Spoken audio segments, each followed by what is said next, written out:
All right, if you've seen my recent videos, you know how hot this H&H New Year's Eve cockahoe has been for me lately. You also know I ran out of them, but fortunately I got a bunch in, so I'm gonna put them to the test today and see if they're still hot. If they are, this is gonna be a fun day. All right, conditions today I'd say are fair. Ooh, is that a fish? Yes, it is. First cast. Uh-oh, that's a bad sign. Oh. Dude, this fish is spunky. Come on, dude. Nice. First cast. Hopefully not the first cast curse. Look at this guy. Boy, this New Year's Eve has just been magical this year. I mean, magical. Hopefully that's not the only fish we catch today. But you know, when you catch one on that first cast, traditionally thought to be bad luck. I never felt that fish hit. He was just there. I think I was talking about conditions, and they are just mediocre today. We've got some good water clarity. Obviously, it's very calm, as you can tell. It's probably a 3-knot wind. Water temp is 50. I like that. Ooh. Oh, shoot. Now I felt that one. But unfortunately, we have no tide. We're at the end of the fall, and the water's super low, so it really just doesn't have anywhere else to go. I typically love this situation when you have really low tide because those fish get stacked up. You find some deep water, you can really have a lot of fun. And this water in here is 5 feet. Not crazy deep, but plenty deep enough. But the problem is these fish just are not inspired to feed when the tide's not moving. And it's really just, I mean, it's dead. Dead. There's a fish. Oh, another bass. Well, we've been fishing maybe 1 minute. We've gotten 3 bites, connected with 2 of them. Pretty fish, pretty colors. Got the spots along, almost looks like a Kentucky bass. Beautiful, got the stripes on his cheeks.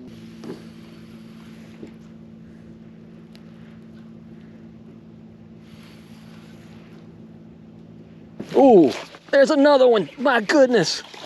These fish are just stacked like cordwood. Another beautiful, beautiful bass. You can tell how pretty this water is, how pretty these fish are. This one's got orange eyes. Took it deep too. I'm not gonna lose him.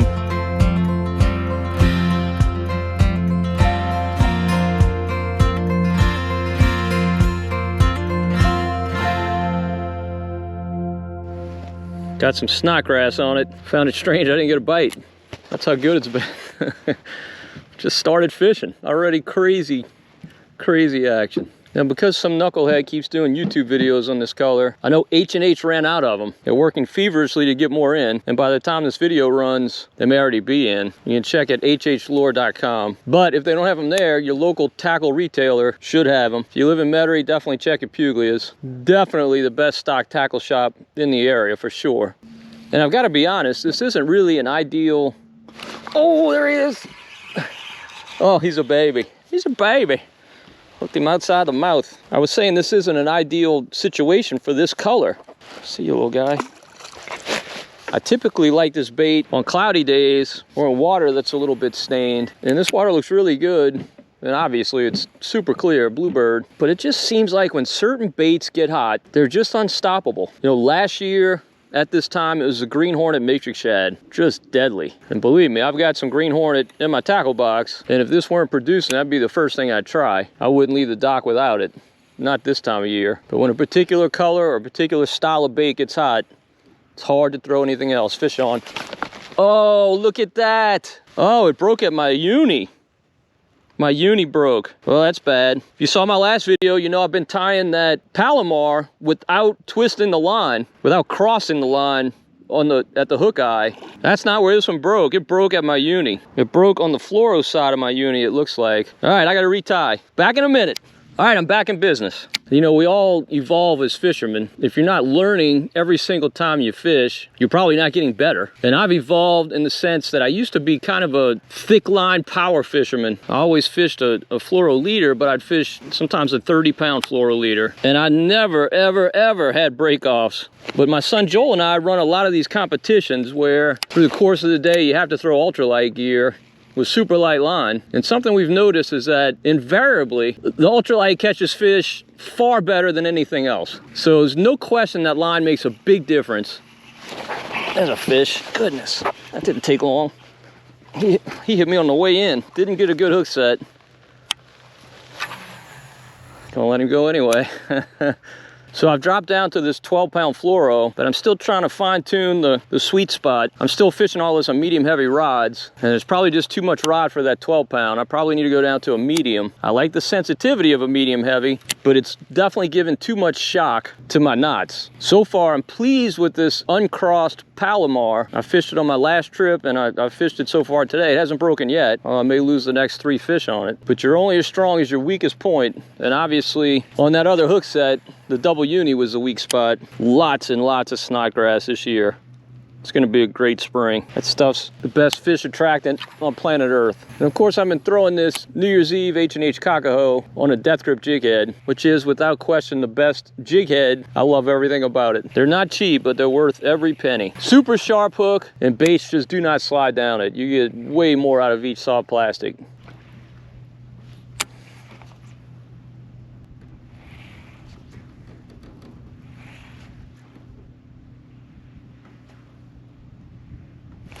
There he is.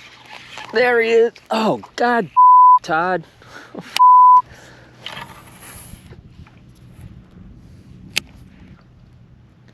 There's just a crap ton of bass right under this boat.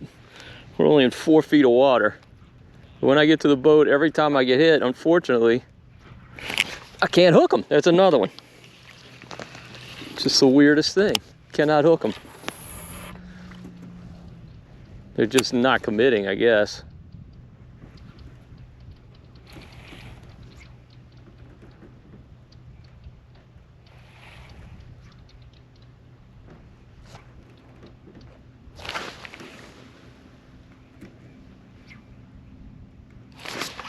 There's another one. Got him. Got him. Craziest thing. I set up right on top of him, not on purpose, obviously. You took it deep enough. Why wouldn't your buddies?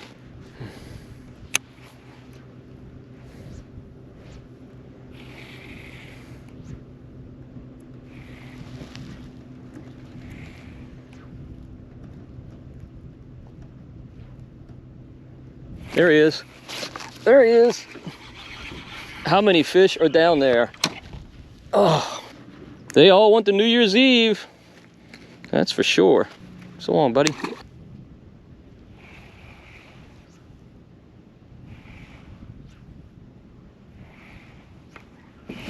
There he is. Ooh, that's a good bass. Crazy. He's going crazy. Crazy. Crazy. Dude, it's the Aussie of bass.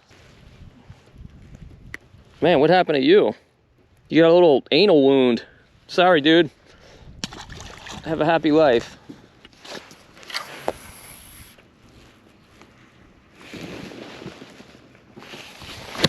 There's a fish.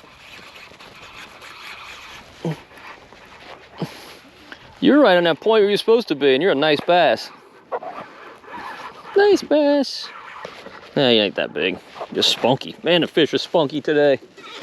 Whew, they're just going crazy when you hook them. He would have to break it to get off, because he was hooked well. See you, dude. Bite again next time. Tell all your friends. Well, company's coming. Another boat just showed up. Let's see where he fishes. But as a general rule, when other boats show up, I leave. I love company for everything but fishing. All right, time to mosey. All right, you won't see any of this because it would be like watching paint dry, but I did some exploring, and everywhere I went, the water was filthy.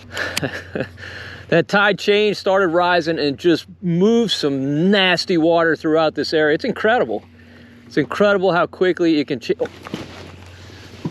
It's incredible how quickly it can change. Go from beautiful water to just filth. That's why I like fishing that fall and tide. Much better chance of having pretty water. Well, seasonally, that's not always true. This time of year it typically is. So I'm hitting one little last area before I call it a day. Definitely a success.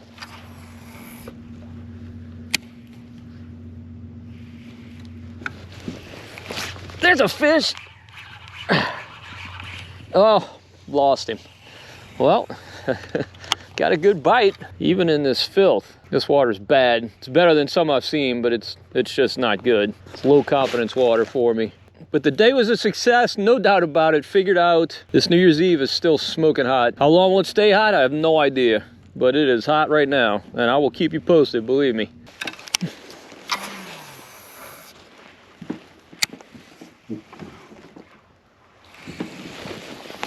There's a fish. Bass, baby bass. Come on, come to Papa. All right. Dude, get back out there. Go make some babies. Since the tide changed, this is the best water I've found. And it still isn't very good. But this is typically the water that I like this New Year's Eve in. There's another one. Oh, let's spot lock here. You got some buddies? You got some buddies with you? Oh, go ahead, hop in. Hop in. You settle down, I'll let you go. It's my commitment to you. Typical size marsh bass. Such a blast to catch. I love these fish. So long, Holmes.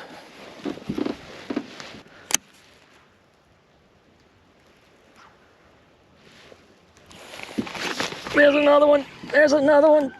Ah.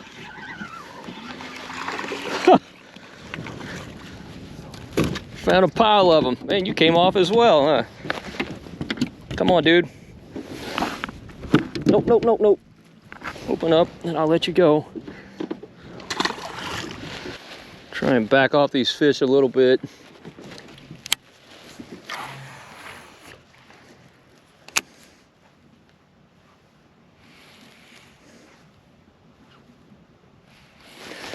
There he is. Yep, they're stacked up right there. Beautiful bass.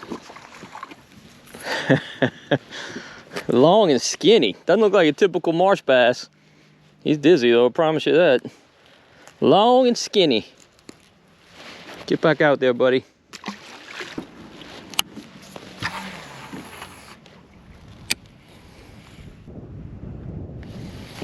There he is.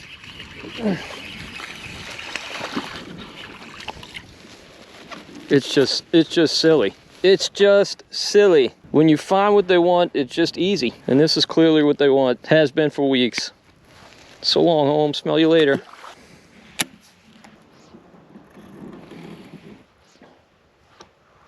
There he is. There he is.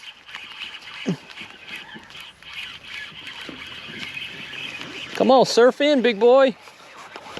Come in the easy way. Are you in shock? Are you in shock? You hardly fought at all.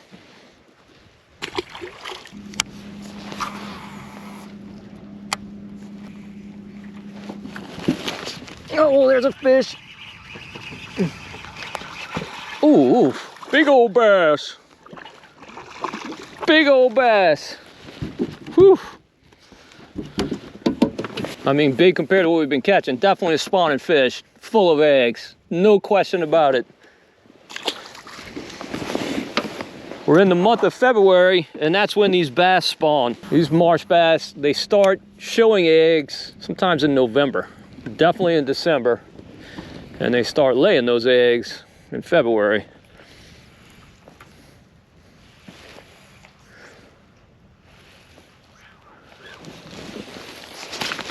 Oh my goodness, what an insane fishing day. I love it, I love it, I love it. All right, one of my favorite things to do this time of year is throw these H&H TKO shrimp, just free line, just no cork or anything. I mean, you might think that sounds crazy because there's not a shrimp in the marsh anywhere this size right now, but I don't think fish care. I really don't. They love shrimp so much. They see something that looks like a shrimp, they have to hit it. They just have to. The way I like to fish this is just pick it up and put it down. You know, each time that bait falls, it looks like a shrimp falling down to the bottom. And you know, everything loves shrimp. Bass, redfish, speckled trout, flounder, croaker, white trout, whatever. Everything eats shrimp. It's the rabbit of the sea. Fish on. There he is. And once they get a hold of it, they don't let go.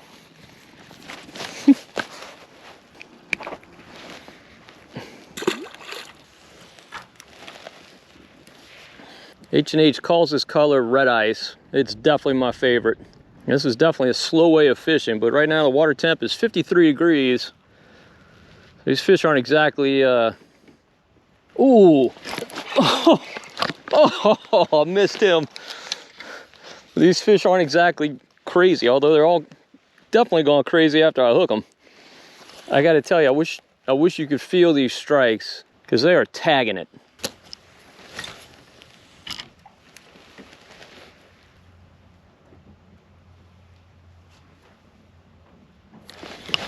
There's a fish.